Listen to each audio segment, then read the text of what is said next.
Well, welcome to another episode of my Wake Up Call. This is Dr. Mark Goulston, and I have the honor and privilege of introducing you to people that I get to spend time with because they agreed to be my guest. And they're people who are just leaving the world better than they found it.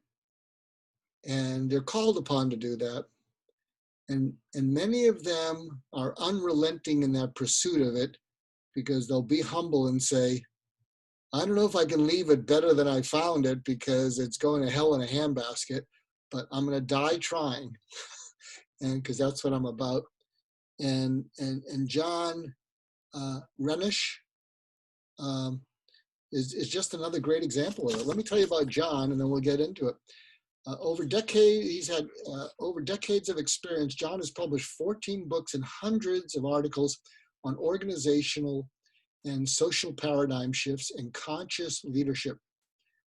I'm going to have him unpack conscious leadership because that's one of those terms that a lot of people throw around and everybody thinks of it differently.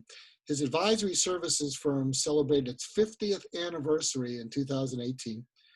He has seen the conscious leadership community evolve from a relative handful of authors and futurists in the 1970s and 1980s to a global movement including executives and entrepreneurs, academics, consultants, and executive coaches. He's also on record as declaring the biggest crisis in the world to be a lack of leadership, specifically conscious leadership. And John, it's so good to have you on the show. What the listeners don't know is that you and I are having an evolving relationship, and Yes. which I greatly look forward to. And so even though you're not a spring chicken, I'm not through with you. So you better hang in there for another 15 years, John. 15, that's a big ask. I have no control over it. I have an expiration date, but it's on my butt, so I can't see it. Oh, there you go. There you go. Well, so tell us, I always ask this question. What matters most to you? What do you think your purpose in life is? If there's a calling, if there is a calling that, like there's a calling in my life, which is to sort of humanize the world one conversation at a time. Because I'm kind of this conversational listener type person. So I can't get that out of my head.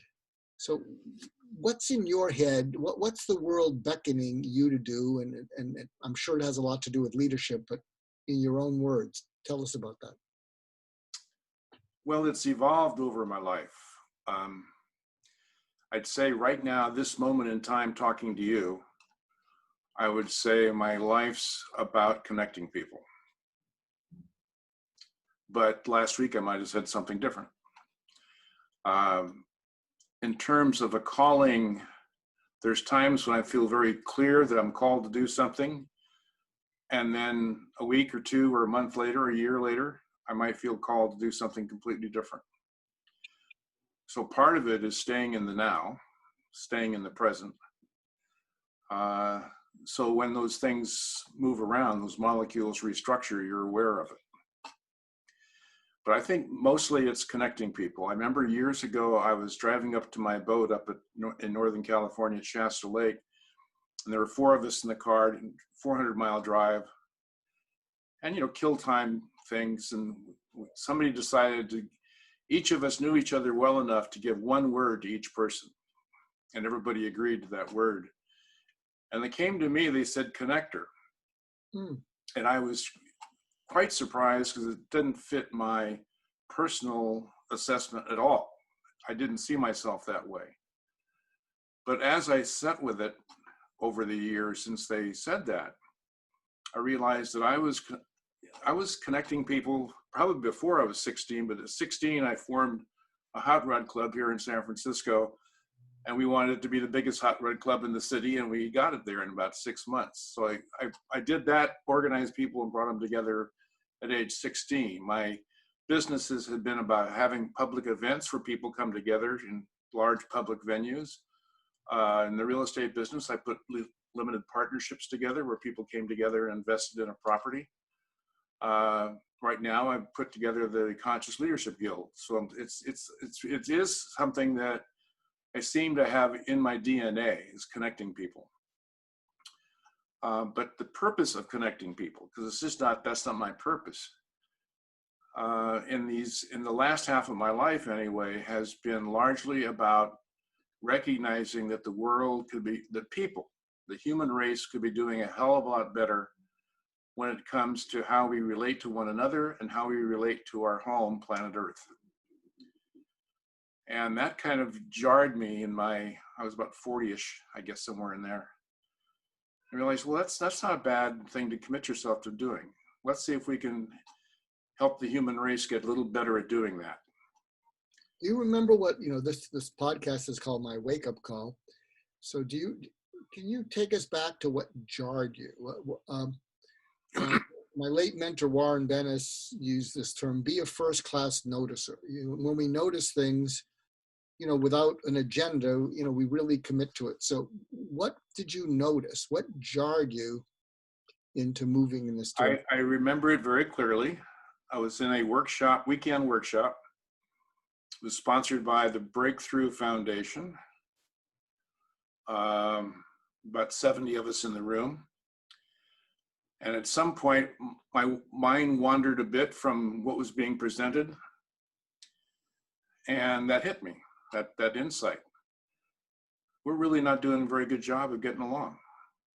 And there's an innate knowing that we could do a lot better. If it was just that we're not doing a good job of getting along, that's one thing. But when you see the potential we have compared to how we're doing, that's what motivated me. That's what lit my fire. We could improve 100,000%.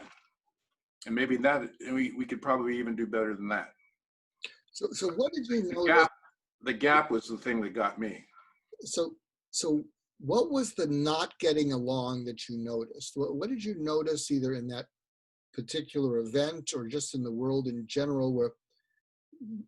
What did you see that said, we're not getting along? What did you notice that grabbed you? Well, it wasn't one thing, but I'll tell you this, the first thing when I started doing this work, which was late 70s, early 80s, one of the things that I was very involved in or committed to was ending the arms race. And I know it sounds somewhat audacious at this point in time, especially when people don't even remember the arms race, but it was just insanity. It was every day in the papers, it was every day on TV, it was just insanity going on, building nuclear warheads and living under the threat of the Cuban Missile Crisis. I remember living through that, and it was pretty scary. We actually thought rockets might be landing in San Francisco from Cuba. So that was a very visceral, not getting along thing that I was very involved in. But my parents were divorced, divorcing parents, partners splitting up their businesses, people getting into fights, all of that. So it was generally that we are, in terms of getting along, relationship with each other, we're not doing very well. And we're certainly not doing very well in terms of how we're treating our home. We're trashing our own place. We're trashing our own room, so to speak, the way we treat the planet. Can you unpack the word relating?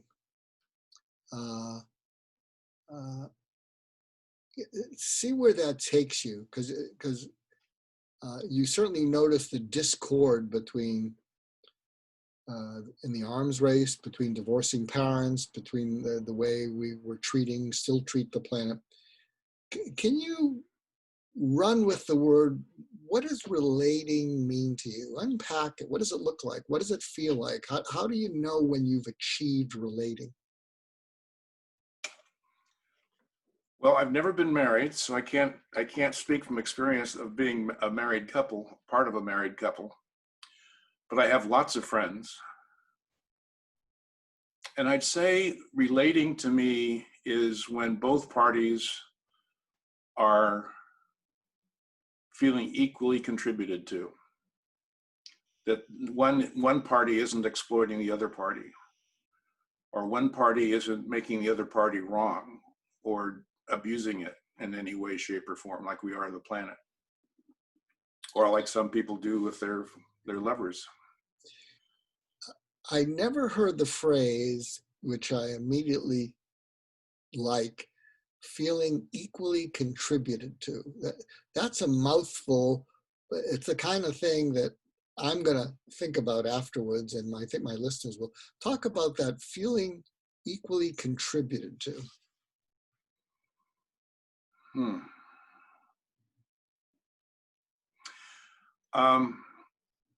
If you have a conversation with one of your very good friends and you get really open-hearted and really candid and say, you know, I really, really love you, and I've loved you for a long time, and you really light my life up. I feel so fortunate and so much gratitude for you being in my life. And they look at you and say, and the same goes for me. So it isn't like one person is the giver and one person is the taker. Both people are givers and both people are receivers of that nourishment, love. To me, the definition of love is acceptance, total acceptance. It's not, I was asked to, not recently, a year or two ago, I was asked to speak be a panel member at the Exploratorium here in San Francisco. And they were having a panel discussion about love. And apparently the first 5 or 6 panelists they got were all 30 and under. And somebody looked out to me as, well, you're a geezer, so we could get a little gender balance, or a little age balance here. So I was invited, and I thought it'd be fun to do. So all the younger people went first, and every one of them spoke of love in the context of romance, which really, because I'm kind of beyond romance at this point. You know, I'm 83 years old, and as we record this, I'm very, very settled into being a bachelor at this point in time. But I see love as just totally accepting people as they are. Not, I'll love you when you do that, or when you change this, or I'll love you if you did that. I love you unconditionally. Completely accept you as you are. That to me is, love doesn't get any better than that. Well, I love that. It's like unconditionally embracing someone, sort of welcoming them into you as they are, without any need for them to be any different than. Without any need to think that you have to change them too. Right. Because we do that a lot. We do that with our business partners. We do that with our lovers. We do that with our family. So it's interesting. I often don't ask people to sort of talk about their platform, because that can leave people selling things. But I'm going to make an exception here, because I think the Conscious Leadership Guild, and as I'm getting to know you, and something that listeners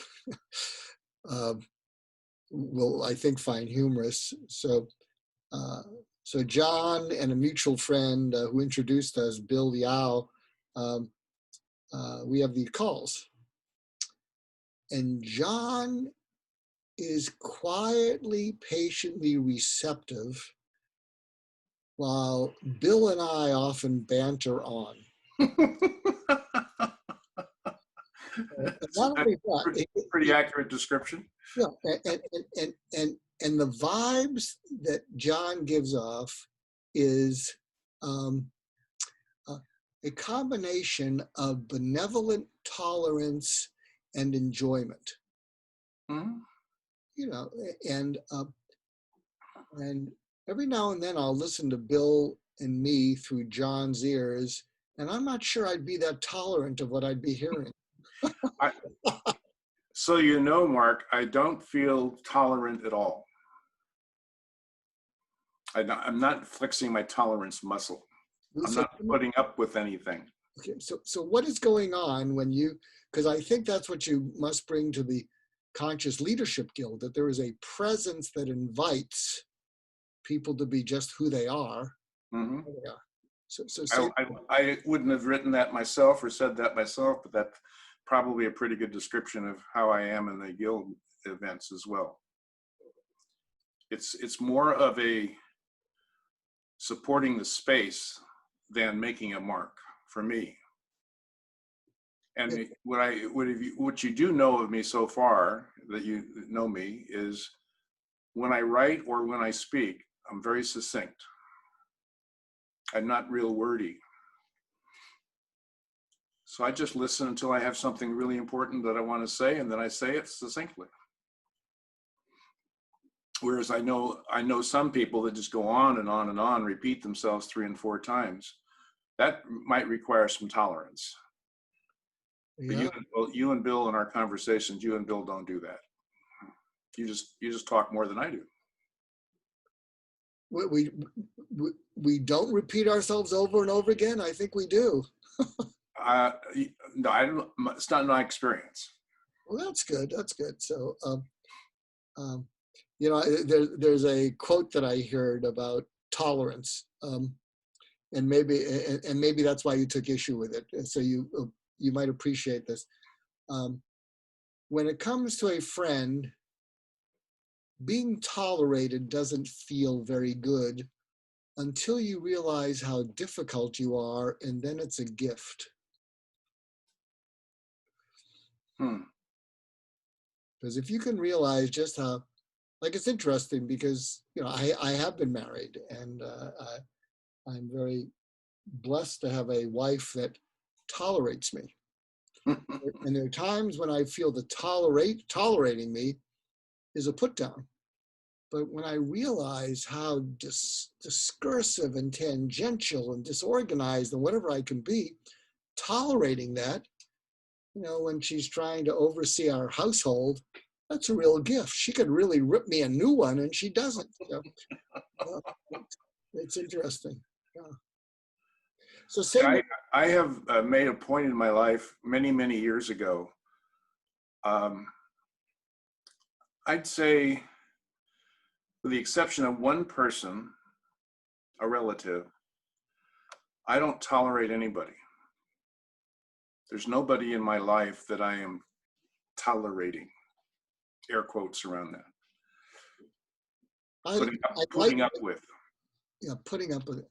You know, I like that because you're right. I was sloppy in my use of it. And you're right. You've actually helped me reframe it, because tolerating is putting up with something.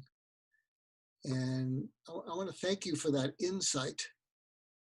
Maybe it comes over when I'd say, geez, don't you, is there a difference between tolerate and tolerant?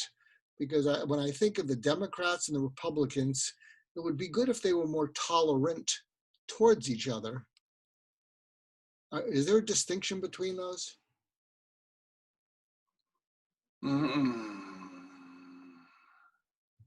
Because they seem intolerant of each other. Well, that's the acting out is they're intolerant of each other. That's non-accepting. In other words, they're not accepting of each other. Just think of what it could be if Congress accepted everybody regardless of party. Can I do a little thing on politics since you got me into this? Yeah. There's something I've observed. I'm not really into politics a lot, but something I observe, and I did an article on it a while back featuring a picture from Mr. Smith Goes to Washington, the classic movie of, come on, John, Jimmy Stewart Goes to Washington. And the ideal of that movie is you go there to serve the people. So your first loyalty as a politician is serve the people. The next loyalty is probably be good for the party. Don't muddy the eye of the party. And then the third priority is your own reelection. And it seems like politicians today have completely inverted that. The first priority is to get reelected. Second priority is to the party. Oh yeah, by the way, we'll have a priority for the people somewhere down the line there. So that's a little diatribe, but I love that. You prompted in me about mentioning Democrats and Republicans. That is a great distinction. End of diatribe. It wasn't a diatribe. If it was a diatribe, then I would have had to tolerate it, and I didn't have to tolerate that at all. That was wonderful. So say more, whatever you can share. It is your organization, whatever you're comfortable sharing, because it's a private organization. But say more about how and why it got formed, what its purpose is, what your hope for it is, and talk about the Conscious Leadership Guild.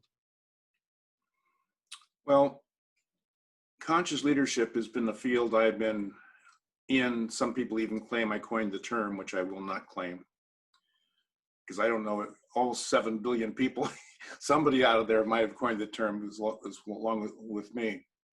But there was getting to be a bandwagon that people were getting on. The term conscious leadership was kind of catching on, a little bit like a fad. Yeah. At least amongst the professionals that I know. And it just felt like time to have some kind of a screening device to separate the wannabes from the real deals. So the guild was formed with the idea that there are people involved that have conscious leadership at the center of their work. Some of them teach it, some of them consult using it or do executive coaching, and some of them actually lead organizations doing it. So we brought together a mixture of all 3 of those categories: academics, consultants, and executives, about a third each, to start the initial core of the group, which was the 18 founding members. And one of the members suggested we call it a guild rather than an association, which was, I think, a good term in the tradition of the European guilds, where we have in the founding group is largely our geezers, and the average, I think the youngest person we had at our first retreat was 50. So we've made a real effort to bring in younger people. We have a scholarship program to bring in people that might still be in school. And even though our dues are very nominal, it still might be a hardship if you're still working at McDonald's and going to school, studying leadership. So it is a private organization, like you pointed out. It's invitational only. And it takes a couple of sponsors that are existing members to bring in somebody as a member. Bill Liao, who's our mutual friend, Tom Eddington and I are 2 of the 18 founding members, and Tom and I both know Bill pretty well.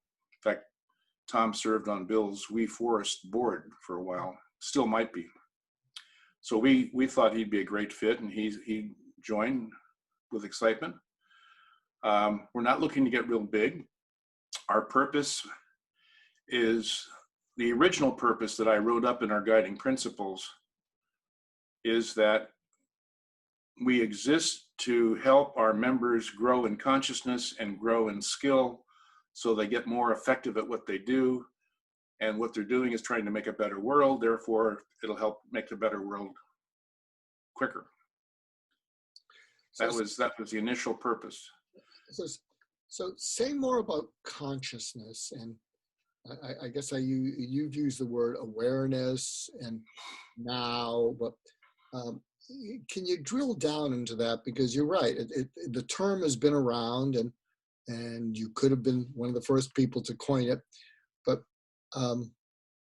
because I've run into a number of people, and I think they're terrific people, but they will often get into intellectual debates, which doesn't seem particularly accepting of each other. But talk more about your understanding, your version of conscious leadership. I'm glad you said my version, because we have 100 and some odd members right now. And if you polled them all, you'll probably get 100 and some odd definitions of conscious leadership. The word consciousness is ineffable by most people's opinion, meaning it can't be described in words. It's the Supreme Court justice, I forget who it was at this point, said he couldn't define pornography, but he knows it when he sees it. Mm-hmm. It's kind of like that. but I'll take it, knowing that it can't be defined, I'll take a crack at defining it. Consciousness in terms of leadership is having the awareness of a conscious person, an enlightened person, mindful person, aware person, meaning you know yourself pretty well, you know your strengths, you know your weaknesses, you know what you're good at and what you're not. And you have a vertical understanding of who you are and how you relate to the planet, how you relate to a trusted source of guidance, whether that be God or the universe or the Tao or whatever. But you're also skilled in leading. So you have the skill, it's the art and practice thing. So you have the skill of being a good leader or knowing what makes up a good leader, but you're also conscious. There's a lot of people that are really good at leading, but they're not very awake. So they can do hostile takeovers like crazy, but they're not necessarily tuned into the effects that those hostile takeovers are having in the world. So it's not only, it's the metaphor you used at the beginning, or maybe it was in our conversation before we started the interview, I don't know. You mentioned about you're climbing the ladder, but is your ladder leaning against the right wall? That was a phrase kind of popular about 20 years ago. So the conscious leader knows where his or her ladder is going, up what wall they're going to be climbing and how they're going to be climbing it. And to me, that's the biggest crisis we have in the world today. It's not the crisis of leadership. We got more leaders than we need. But the combination of having the awareness of what needs to be done and the courage to do it, along with the leadership in making it happen.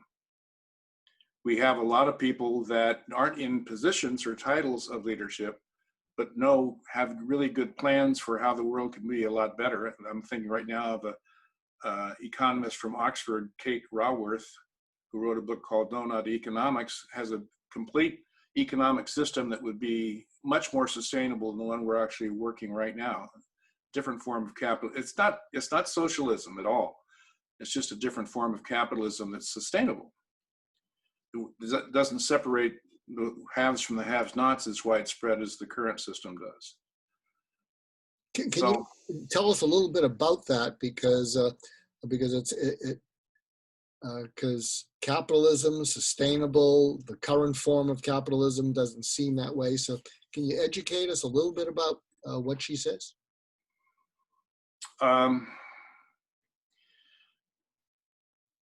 I won't get into her model because I don't know it well enough to describe it, certainly not publicly.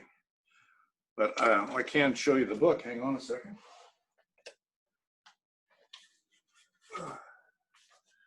Here I am talking about somebody else's book, but that's the book, if you can see it.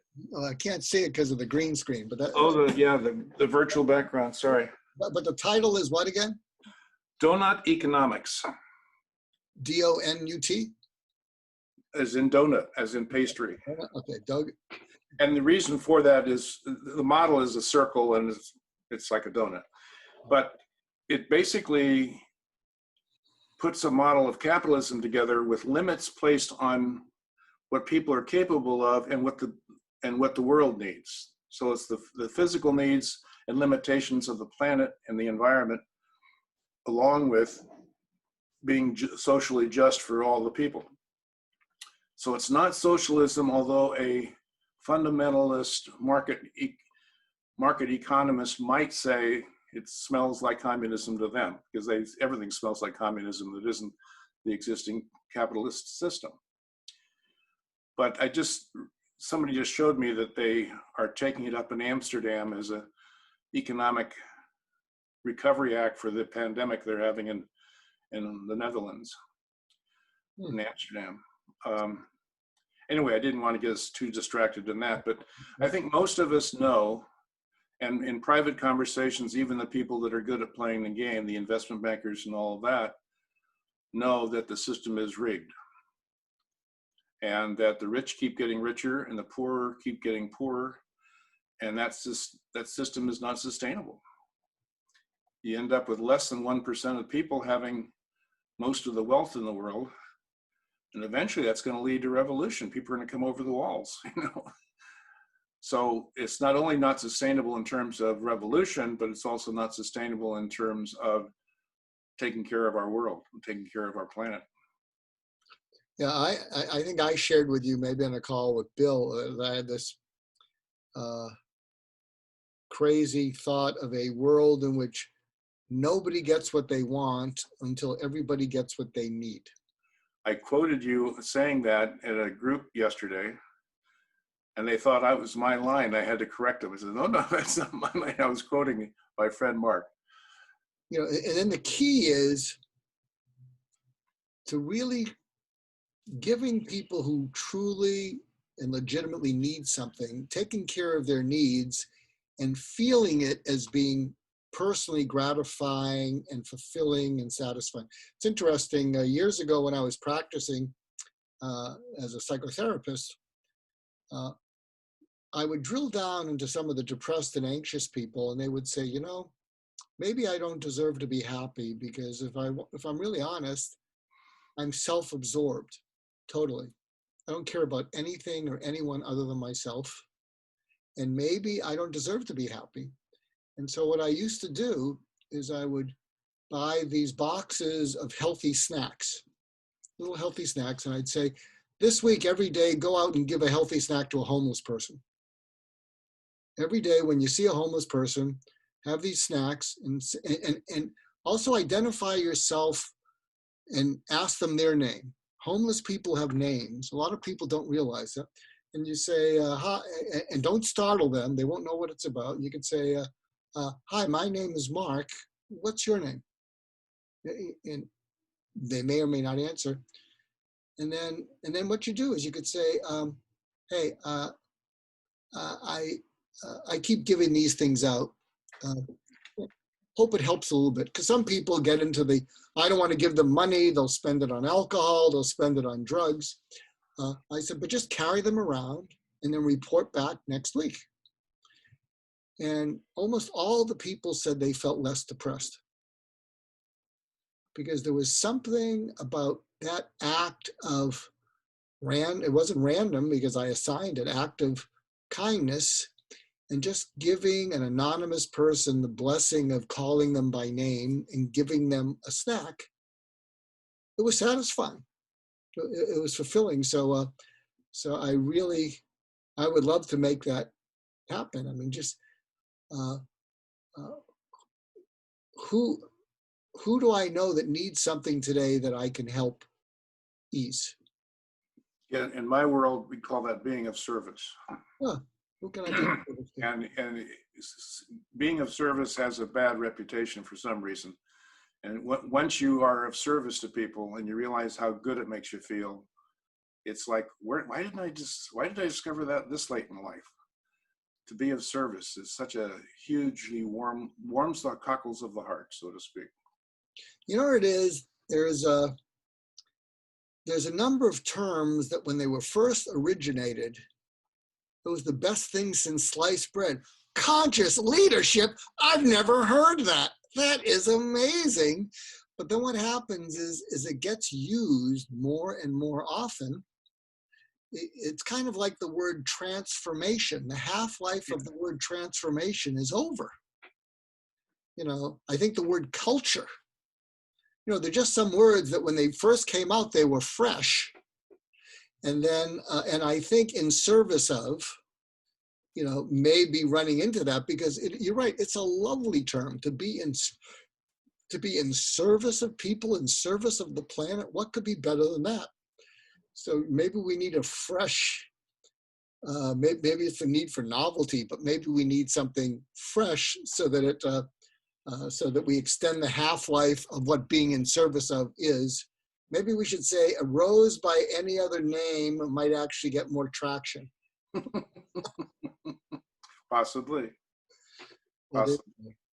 So anything else you want to mindful of your time and anything, I think you've already uplifted. And if you're listening in, one of the things I really admire about John, and you should all emulate it, and I'm trying to emulate it.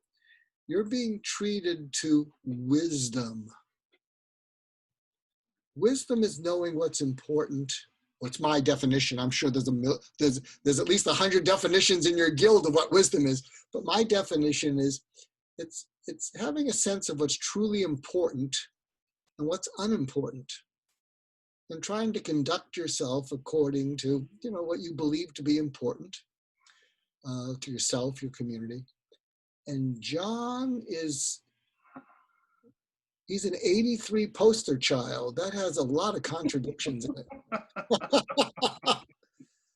But you've just been, and I've just been treated to a real helping of wisdom. And I want to thank you.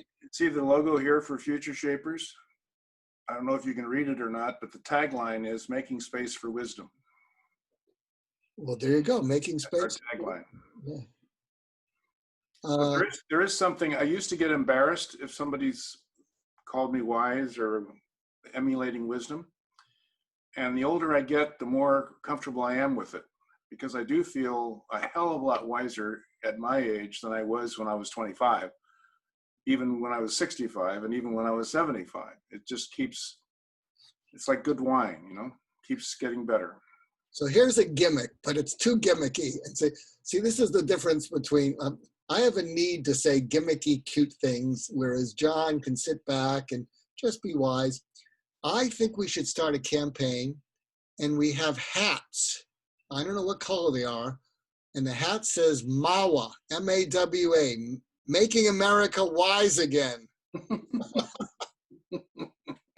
The problem is certain parties would say, well, that's a wise ass comment. But we sure could use it, and you've really gifted us with that. So thank you. So where can people find out more about you? I know it's by invitation only. So Renesch.com is my website. It has tons of articles, tons of some videos, lots of resources there. I'm not really looking for business. Mostly what I do these days is volunteer. But if you want any of my wisdom or the listing of the books I've written or the articles I've published or the news, I have a free monthly newsletter I publish every month, an editorial on it. Call it John Renesch's Mini Keynote. That's all at Renesch.com. And that's RENESCH.com. RENESCH.com. I'm thinking if you're listening in, and again, he's doing volunteer stuff, but boy, if you're having a Zoom call, if you're having something in which you want to treat your people to a nice dose of wisdom, because there's a combination of being able to pause, being concise, being relevant, being thoughtful, being accepting.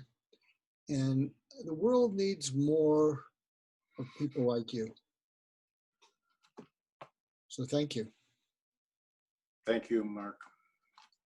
And to our listeners, thank you again for listening into my wake-up call.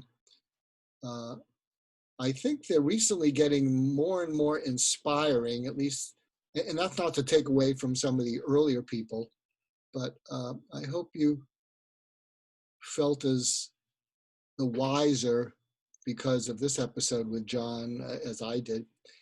And take good care of yourself out there. And it helps if you subscribe to this or share with people if you like this, or make comments, I guess, at iTunes, so how we can be even better.